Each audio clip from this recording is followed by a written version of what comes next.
बहुत से लोग एकादशी व्रत करते हैं और फिर उस व्रत का जब उद्यापन कर देते हैं तो फिर व्रत छोड़ देते हैं, कहते हमने तो एकादशी का उद्यापन कर दिया।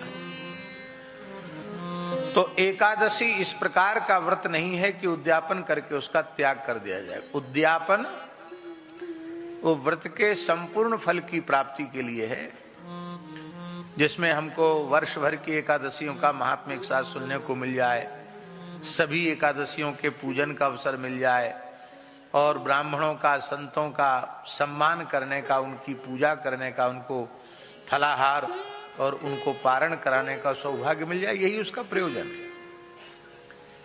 उद्यापन भी करना चाहिए, इस बहाने विशिष्ट पूजा का अवसर मिल जाता है।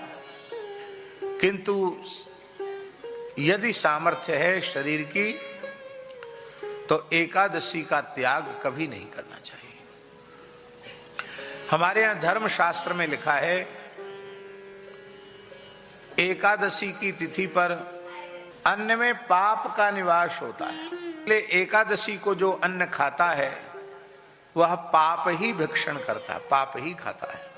एकादशी को न अन्न खाना न अन्न देना, देना भी नहीं। सर्वोत्तम पक्ष है कि प्रत्येक एकादशी निराहार हो। निराहार माने कुछ भी ग्रहण न किया जाए, जल भी ग्रहण न किया जाए, ये सर्वोत्तम एकादशी है। हमारे ब्रज में, चित्रकूट में, अयोध्या जी में अनेक संत ऐसे हैं जो वर्ष भर की एकादशियां निर्जल ही करते हैं, जल भी नहीं लेते। एक दो की संख्या में नहीं, ऐसे संत सैकड़ों की संख्या में। यदि सर्वथा निराहार व्रत संभव न हो तो जल पी करके व्रत करे। जलाहार से भी संभव न हो तो वेद लक्षणा भारतीय देसी गाय का थोड़ा दुग्ध ले ले, दुग्ध पी करके व्रत करे। दुग्ध से भी संभव न हो तो आपके स्वास्थ्य के अनुकूल जो फल हों उन फलों को खा करके आप व्रत करें। और फलाहार के नाम पर बादाम का हलवा, मलाई के पुआ, लच्छेदार रबड़ी और सिंघाड़े का हलवा और क्या क्या चीज बनती, कूटू की पूड़ी, महीना भर में जितना नहीं खाया गरिष्ठ उतना एक दिन में खा लिया। यह एकादशी उत्तम नहीं है। हाँ, इतना जरूर है कि ऐसी एकादशी करने वाले अन्न खाने के दोष से बच जाएंगे, बस इतना है। पर एकादशी व्रत का कोई विशेष पुण्य उनको नहीं होगा। भगवान ने गीता में स्पष्ट कर दिया और शास्त्र कह रहा है कि सभी एकादशियां करना चाहिए, तो किसी एकादशी का निषेध नहीं है। बहुत सी जगह ऐसा भी लोग कहते हैं कि सधवा स्त्रियों को एकादशी नहीं करनी चाहिए, सौभाग्यवतियों को नहीं करनी चाहिए, विधवा स्त्रियों को करना चाहिए। मैंने तो आज तक किसी पुराण में पढ़ा नहीं, किसी ग्रंथ में देखा नहीं।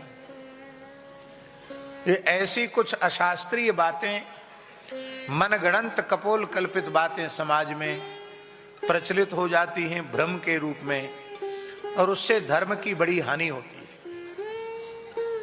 और होता क्या है? होता ये है कि एक वैश्य के यहां पंगत थी, प्रीति भोज। तो एक कुत्ता घूम गया उसमें पंगत में, कहीं से घुस गया।